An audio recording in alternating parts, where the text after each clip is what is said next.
बहू का या सास का? माँ जी, सास को काम ही क्या है, आपके सारे काम उंगलियों पे तो हो जाते हैं। कुछ भी।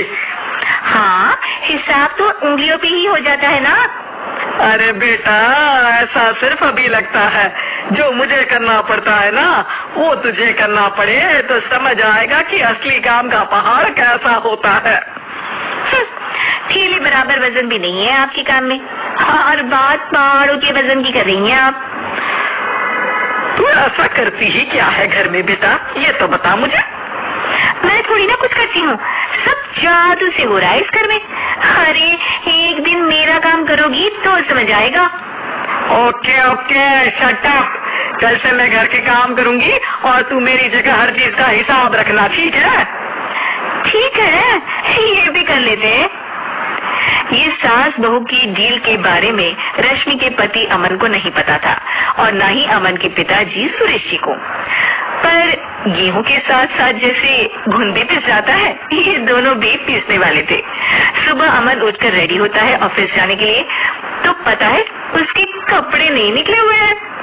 अरे रश्मि, तुमने मेरे कपड़े नहीं निकाले? अपनी माँ से पूछो ना, उन्हीं का काम है ये। अमन अपनी माँ के पास जाता है।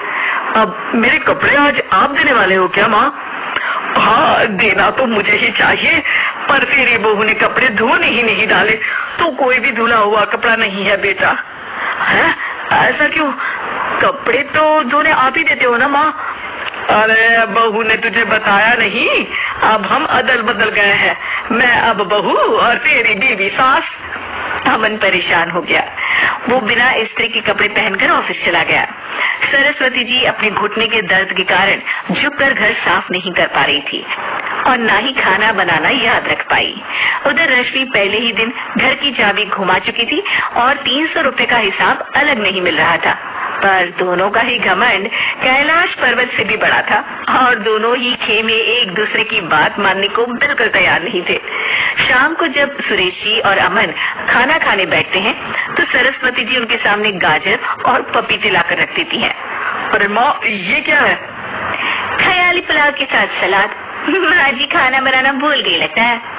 अरे एक एक चमन्नी का हिसाब है मेरे पास, खाना बनाना कैसे भूल जाऊंगी? ये तो मैंने पढ़ा था कि फल फ्रूट खाने से सेहत अच्छी रहती है, इसीलिए ये ले एक फल खा ले।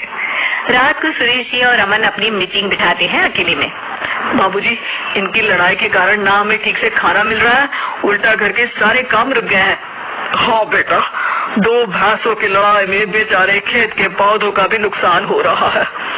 पर पापा क्या बताऊं आपको, मैंने माँ को इस महीने की 2 तारीख को बिजली के बिल के पैसे दिए थे। आज बिल भरने के लिए मांगने गया तो पता चला कि रश्मि उन पैसों से गैस सिलेंडर ले आई। अच्छा, तो सिलेंडर के पैसों का क्या हुआ? सिलेंडर के तो कोई पैसे नहीं थे बाबूजी, हमारे घर पर गैस की पाइपलाइन लगी है ना। बेटा, इन दोनों का कुछ करना पड़ेगा, नहीं तो अपने घमंड के चक्कर में पूरा घर बर्बाद कर डालेंगे ये दोनों। अमन और सुरेश जी काफी सोच विचार के बाद एक निष्कर्ष पर पहुंचते हैं। रात ही को दोनों अपनी पत्नियों की अलमारी से नई साड़ी निकालते हैं और सुबह जब रश्मि और सरस्वती जी उठते हैं तो देखते हैं कि दोनों पति साड़ी पहनकर चढ़ाव पर सब्जियां काट रहे हैं। अरे ये सब क्या हो रहा है? क्या हो रहा है मतलब?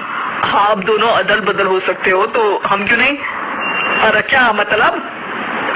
नहीं नहीं, मेरी भी बचपन से किसी की बहू बनने की इच्छा थी, तो आज से सरस्वती तुम बड़ी बहू, मैं मिडल बहू और अमन छोटी बहू। अरे लेकिन सब घर पर बैठ जाएंगे तो कमाएगा कौन? ये घर कैसे चलेगा? अब वो तो भैया या बाकी लोग जाने, अब हमने भी अदल बदल कर ही लिया है तो कुछ नहीं हो सकता। रश्मि और सरस्वती जी को समझ में आ जाता है कि उन दोनों की आपस की डील के वजह से इन दोनों को बहुत तकलीफ हो रही है और उनके ईगो ने दूसरों को कितनी यातनाएं दी है।